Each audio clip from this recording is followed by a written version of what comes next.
No, but I went on a really bad first date one time. I went on a really bad first date because this girl asked me to go with her to a slam poetry competition. Any fans of slam poetry in the house tonight? That's 7 more people than have ever responded to that question. Okay, so I was in love with this girl in high school, right? I thought she was awesome, but she was very artistic. I was not. And so she came up to me one day and she was like, hey, you want to come with me to this slam poetry competition? And I was like, well, I have low self-esteem, so sure, I'll go with you anyway, right? She could have been like, hey, do you want to like walk into a wood chipper later? I'd be like, what time is the wood chipper, right? When do you need to get picked up for the wood chipper, you know? But she asked me to go with her to this slam poetry competition. We went to this crowded coffee shop in Lincoln, Nebraska. And while we're in this crowded coffee shop, it was packed.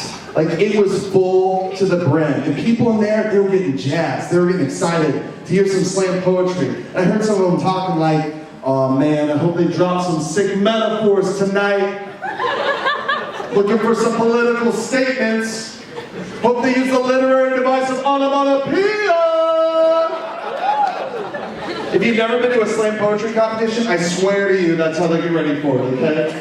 Just get really hyped on literary devices. So I didn't know how this thing usually went. But the very first poet gets on stage, very lovely young lady, and right away I noticed something that every slam poet does every time they deliver poetry. And that's, they all do this, by the way. Watch it on YouTube. They all do this, guaranteed. They all take a step back from the microphone and take a deep breath.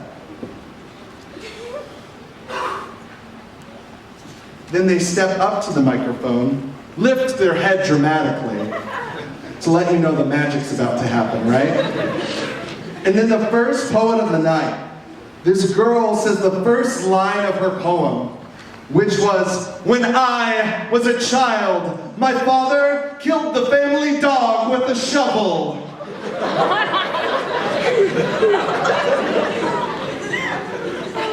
Which is a shocking statement. But in her defense, her pronunciation was on point, okay?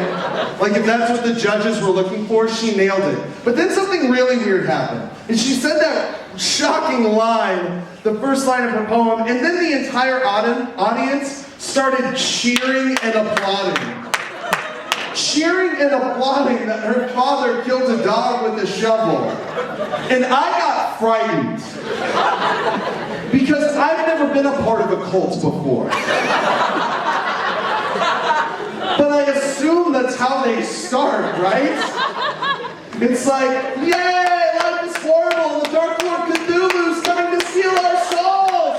Woo! Guys, I sat through 3 hours of this slam poetry competition.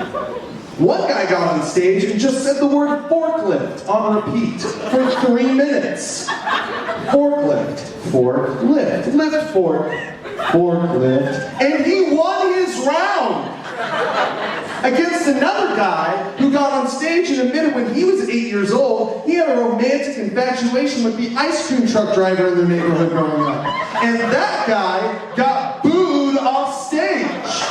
What are the rules to this game? Can someone explain it to me?